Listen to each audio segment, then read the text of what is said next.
papers and stuff like that. NSA is somebody I've dealt with for a number of years. They're also in Texas, the big office that they're opening up in San Antonio. So they actually came to me wanting to find students that I'd had in former classes, because they were trying to hire 5,000 people. And I laughed at them, which, by the way, they don't have a sense of humor, in case you are wondering. Because I had taught security for 10 years.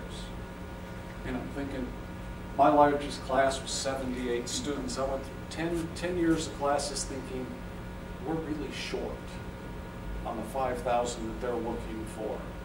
But they're trying to, part of the limitation that NSA has is you have to be able to pass a security clearance. It takes as much as 18 months. So you have to be a US citizen, you have to pass the security clearance and that type of stuff. But they are actually housed at the old Sony, not that you would notice, but they're actually housed at the old Sony manufacturing facility in San Antonio.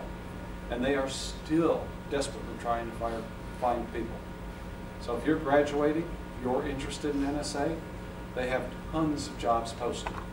And every conference that I go to, this is a security-based conference, they're always there with little sheets. Do you know of any people that are still alive that would like to be in security?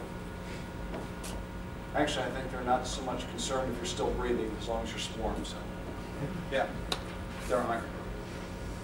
They're hiring in Washington, D.C. too, but it's a lot cheaper to live in San Antonio, in case you're wondering. Other questions? Go ahead and ask. By the way, 5,000 jobs is not a bad place to get. Walmart's still hiring. They were hiring 800 a little while ago. Axiom's expanding, so they're hiring 600. I'm working with Mayo Clinic. They're trying to find 35 graduates this spring, 13 interns this spring. I like the nice round number there, 13. And then, for any of you wondering, Rochester, Minnesota is a great place to be in summer for an internship. I was there 2 weeks ago. Not such a nice place to be there in the middle of winter. It's cold and snowy. And I left for obvious reasons. I got there, and I think it was a long time before I got warm again. Yes, sir. Other than the age limitations, is there a specific amount of times that you can enter, or can you enter as long as you're in college? Is there a specific amount of time that you can enter? Yes. So like the embedded, we're already proceeding towards the second round. There are 5 teams in the United States that have actually qualified for the second round. In software design, you have to have completed round 1 by today, midnight tonight. Round 1 is really simple. What you have to do is go to imaginecup.us, register, form a team, and complete a questionnaire that is like a little over a page long. It should take you less than an hour to do that. Then you're registered, and you've actually submitted through round 1 at that point in time. Round 2 is the 14th of March. Windows Phone 7 alone is the 7th of March for first round. That is an international only. So from the US point of view, software design, we get a seat at the table at work. A lot of the categories, countries are not guaranteed a position at world. So that's one of the problems that we have, is a lot of times we don't even make it to world to qualify to move forward. So 7th of March, you've got Windows Touch. 7th of March, you have Windows Phone 7. 7th of March, you have the gaming for World also. So a lot of the competition, the next round or the first round is actually the 7th of March. For the US, it's today for software design. But it's not like you couldn't do it. Dr. Mao has a bunch of students that are in the process of registering, and they're registering today. And they're actually going to submit their round 1 today.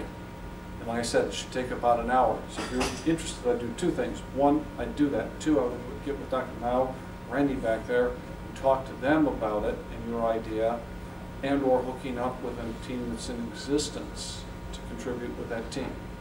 Because the other thing that most successful teams have in common is they have a very heterogeneous background.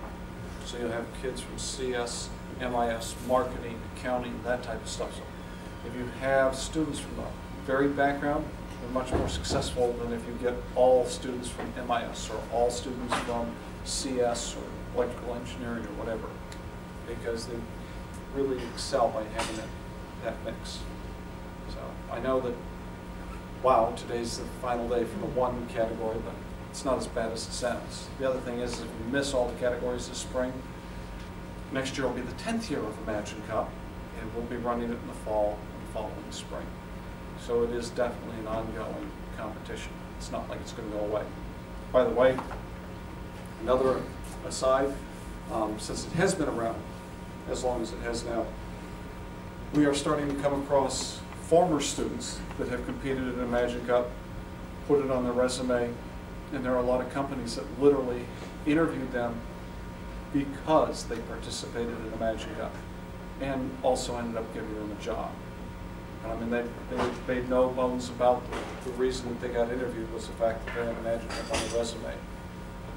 And it's, again, it's not looking for deep technical skills as much as it's looking for the first three things I talked about, which is passion that all people generally possess, looking at problem-solving skills, and looking at innovation.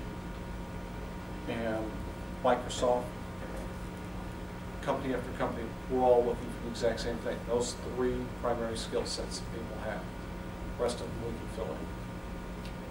So, good reason to participate. You know, nothing else. The ability to get jobs, learn a lot. The idea of winning money, traveling, those are nice side benefits too. I can't participate, I just have to work it, so I show up anyways. Last year we were in Warsaw, Poland. Prime Minister of Poland was the one that gave our opening speech, gave our closing speech, handed off to Michelle Obama in the State Department. So this year it'll be the White House, the United States State Department that will be involved in running Imagine Cup in New York City, and then hand it off to the next country we'll go to next year. The year before we were in Cairo. Good news is, it was 2 years ago we were in Cairo. It was stable and peaceful when we were there. This year, not a good place to be. A little bit of unrest there, so we chose well, as they would say. New York will be a fun place. A lot of fun there. Our nationals will be in April in Seattle. Actually, Redmond, nobody knows where the heck Redmond is, so I always say Seattle. Because Redmond is actually Microsoft headquarters. So we're actually going to have our national competition there for the U.S.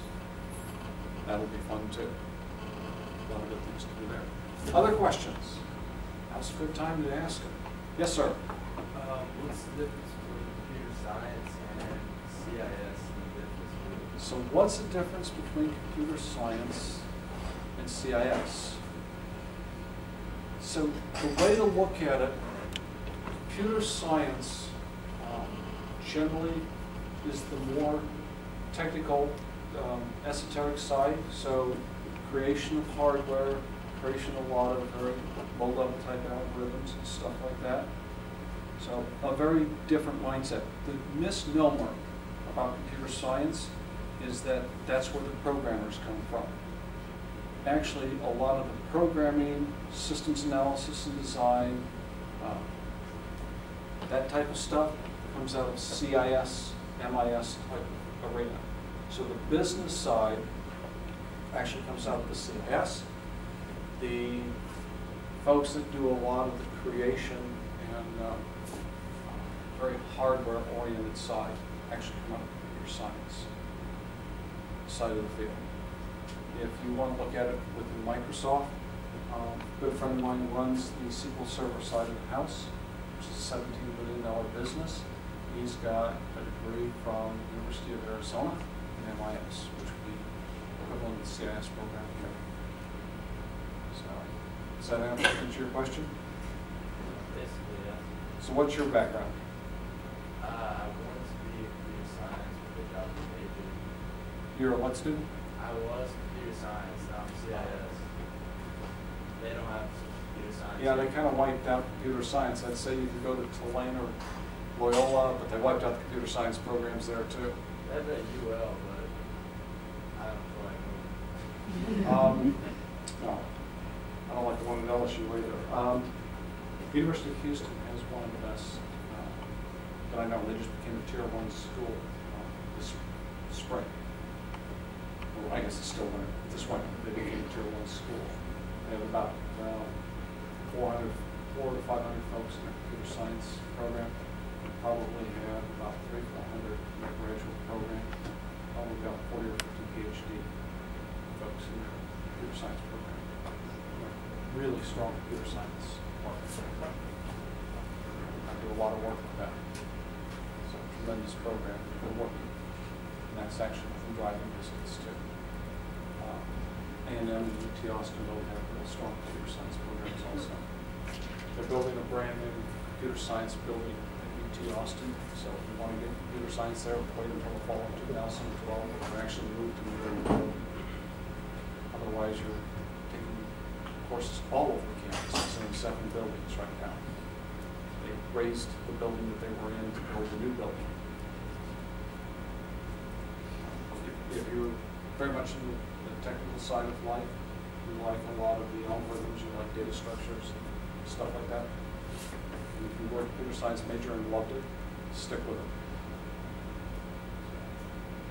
The only other thing I'd recommend that you do is somewhere along the line, get some business courses.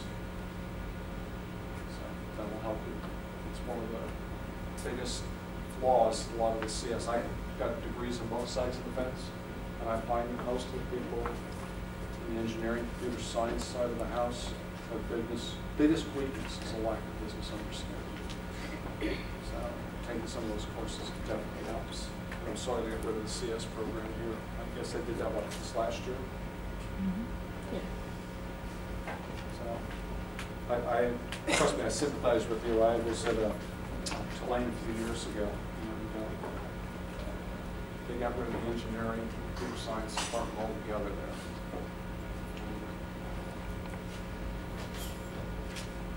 We're losing a lot of really good departments because of that, and potential students. Other questions?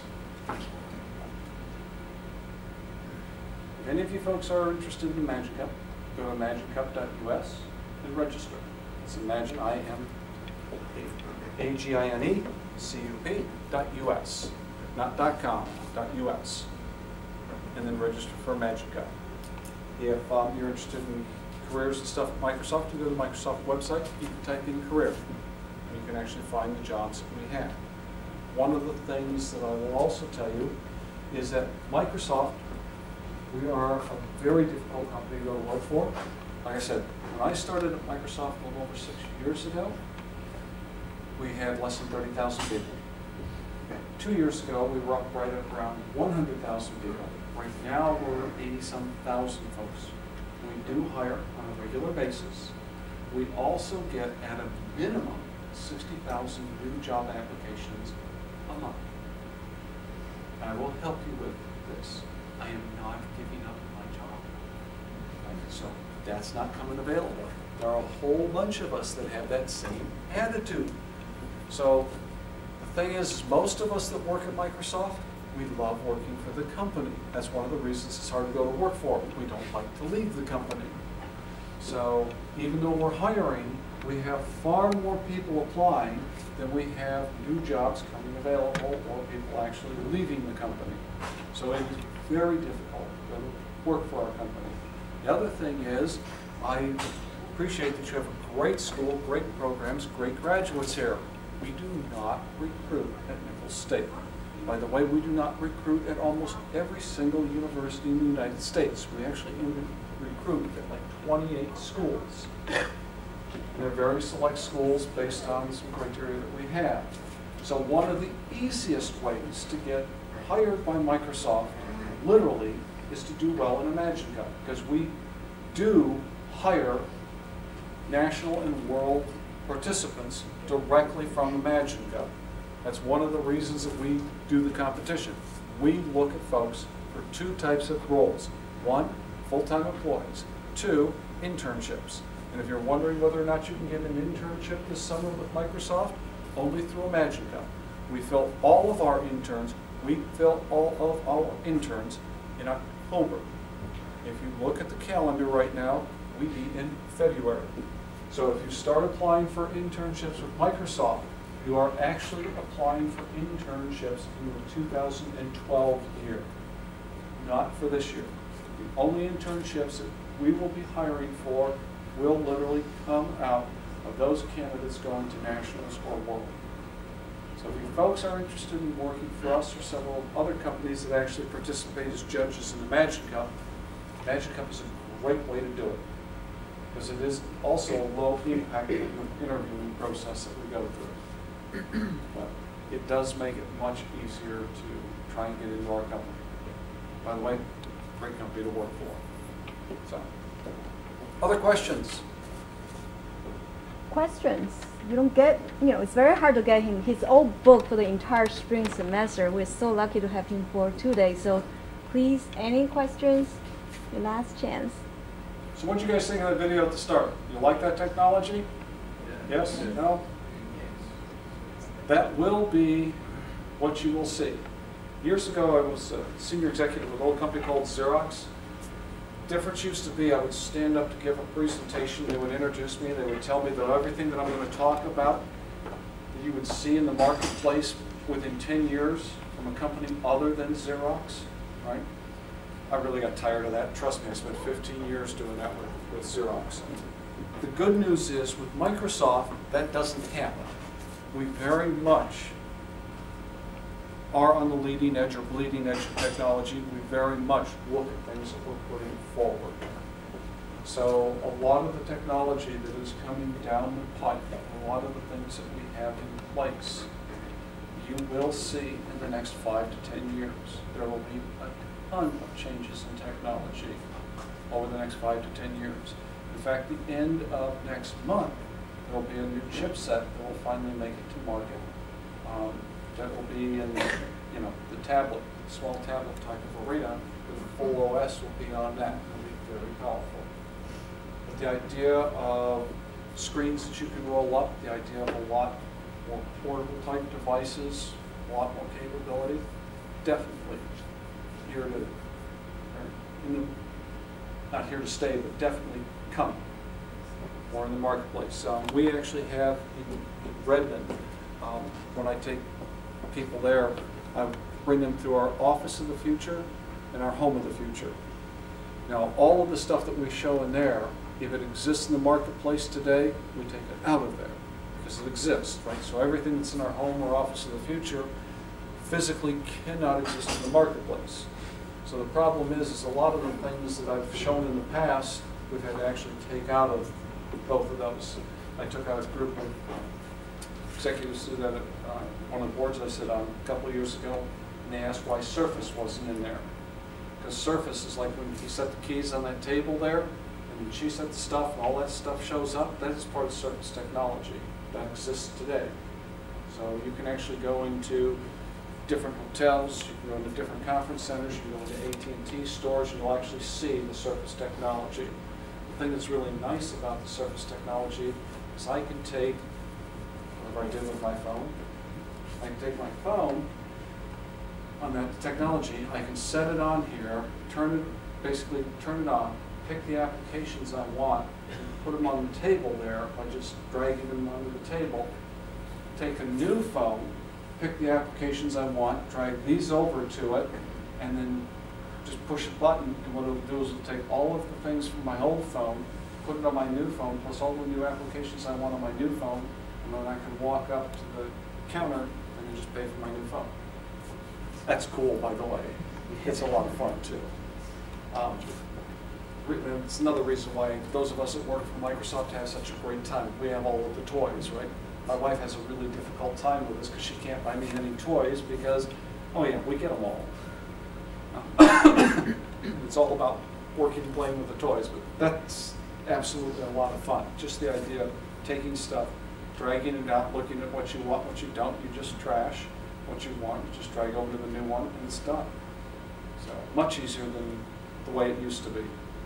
So that part's a lot of fun. Okay, yes, sir.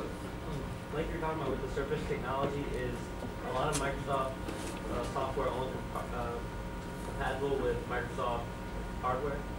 So, like the phones, for example, like would you need to, like would you open up a Microsoft store, almost like they have Apple stores, and sell just Microsoft stuff? So let me answer that several ways. This phone is made by a little company called Samsung. Right? So in the world of Microsoft, you mentioned hardware. The hardware we as a corporation make, we make mice, not the four-legged kind. We make mice, we make keyboards, and we make Xboxes and Kinects. That's it.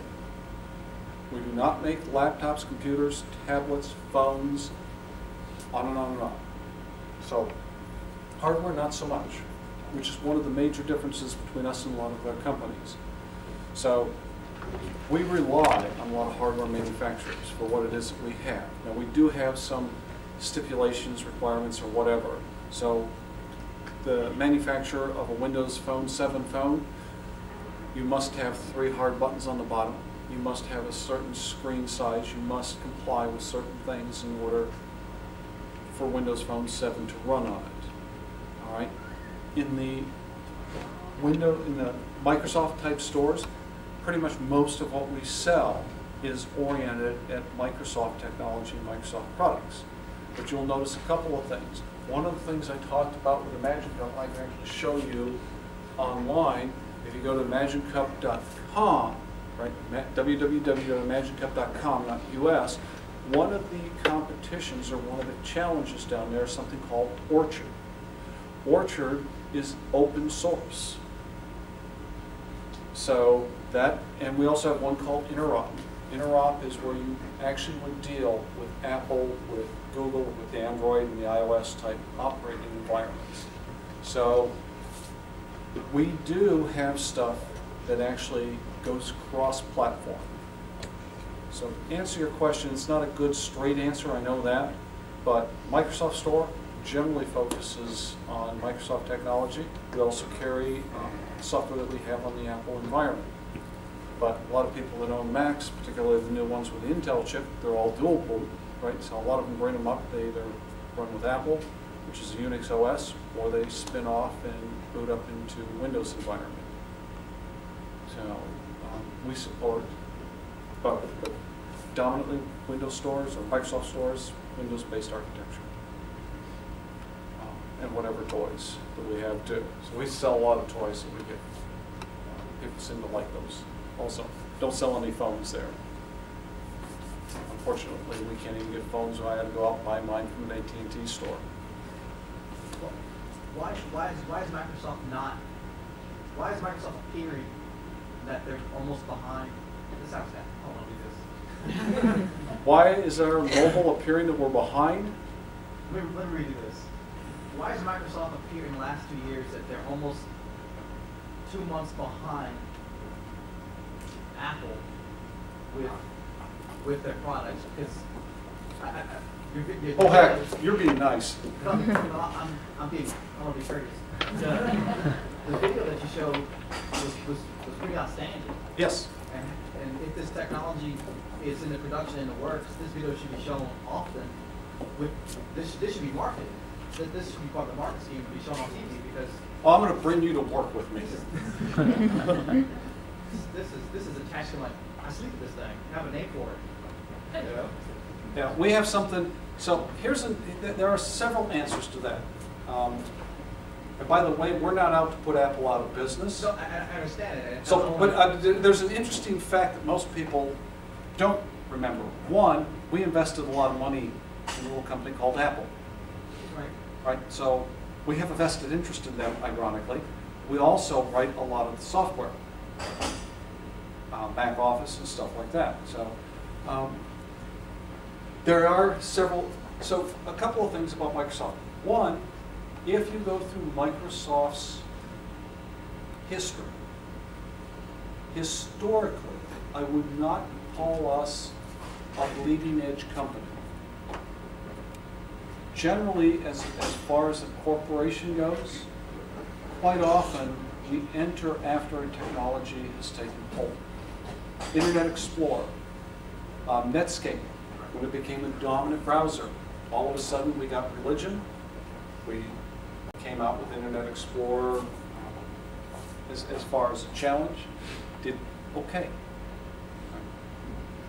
So Windows Phone 7, interesting notes. I noticed that you have the iPad there. iPhone. If you look, how many models of iPhone are there?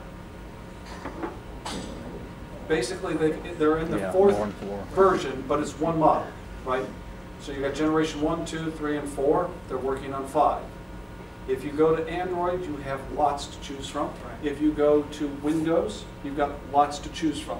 And actually, after our most recent thing with Nokia, you're going to have a whole bunch to choose from around the world. So we were late. One of the things that we needed to do much earlier in the Windows mobile marketplace, which no longer exists, we finally did put that out of its misery. It took an awful long time to kill it. We kept trying to kill it. It kept rising from the grave. But it's dead now, thank God. And we do have Windows Phone 7. It's a completely different platform. If you have had an opportunity to play with Windows Phone 7, you'll notice several things. 1, it boots really quickly. 2, it runs really great. 3, it really is state-of-the-art. So when we do things, we do it right. Should we have done it earlier? Yes. Not an issue, not an argument. When you're looking at the iPad, there's a ton of competition to the iPad. Lots of stuff out there with Android. So you will see like Galaxy, you will see HP has come out with stuff, Dell. We have a bunch of stuff that will be coming out at the end of next month. Tons of it. And so what will happen is, same thing that Apple's great for a niche market. They're absolutely fantastic. What I have found, most of the people that own iPads generally come from a different type of background than most people buying the rest of the product line. So I think that marketplace has some life. I don't know how big the life is. And we will definitely be doing a lot of play in that life, in that sandbox. Just wait until the end of next month. Is it just the appearance that they came up that they're first on some things, and that they're cornering the market on it, and that you're not just Dell and other, but these other companies are almost like they're catching up? Is it because of the appearance of that it doesn't seem like Microsoft and other companies are catching up? Is that why? There are things that we are definitely catching up on. Right. There are things that we definitely missed the market as far as timing on. There are some things that we thought probably wouldn't be as dynamic as they've actually become. One of the things that you can never fault Steve Jobs for is he definitely has a good sense of the pulse in the world of entertainment, not in business, but in the world of entertainment. And there really is no better CEO as far as figuring out what in the entertainment community people will like and why they'll like. One of the concerns that I have is since Steve's walked away this time, there is no visionary that I can see moving into his shoes, which is a little bit scary. Because the last time he walked away, it really hurt Apple. But he's done a lot of great things as far as running that. The big thing is taking what it is that he does in the entertainment marketplace, and then Google, Dell, HP, everybody else rolling it into the business and other marketplace, which is the more dominant. And remember, the advantage that Steve has is he runs, he's a dictator. Right? At the end of the day, at the start of the day and at the end of the day, he's a dictator. So pretty much there's the Apple way, which is one product line or very focused kind of environment. If you don't like it, you're not an Apple customer. If you like it, you'll love it. And you accept whatever it is that he's feeding you Kool-Aid wise. But yeah, most of the rest of us are catching up. If you look at the phone marketplace, iOS has been out there a little bit longer than Android. In the marketplace for smartphones, the leader is Android today, not iOS. They actually smoked in 18 months, they actually smoked Apple, big time. And we've actually had faster growth pattern in penetration since our release in November than Google had. So part of it is it's just caught on the marketplace. Part of it is people are waiting for certain things to come out. Part of it is we probably should have been out there more in the time frame of Google. So we're probably 24 months slow in getting to something that we should have gotten to a little bit earlier. On the other hand, there are certain things that we have in there that we probably wouldn't have had in there 24 months ago. So, yeah, it's catch-22. Good news is it runs well. Bad news is, yeah, we are playing catch-up. We're playing catch-up with your iPad too. But I think if you look at what it is that both Android and Microsoft will have probably in April-May timeframe this year, some really great stuff. Finding it in both companies. The problem with technology is it's very disposable, it's very expensive, and it moves very fast. So, yes, ma'am. So do y'all at Microsoft, you mentioned that y'all have a lot of technology that's not available to the public yet. Yeah, we get to play inside, you know. How do you figure out when's a good time frame to put that out into the marketplace? Or do you just kind of keep some in closed doors or like? So it's a problem. With the software, so, and that's a good question. We have a lot of stuff internally. So when do we determine, or how do we determine getting it out, right? Yeah, like. So it's hard, and it's hard for two reasons. One, remember, we're a software company. A lot of what we do today is dependent on hardware. So what generally happens in the IT market space, I've been in it long enough, and just leave it long enough, I'm happy with it. But I've been in it long enough, it generally happens this way. You have hardware at times that has more capabilities than the software. Right? So you can actually have hardware that can outperform the software, and then the software has to catch up to it.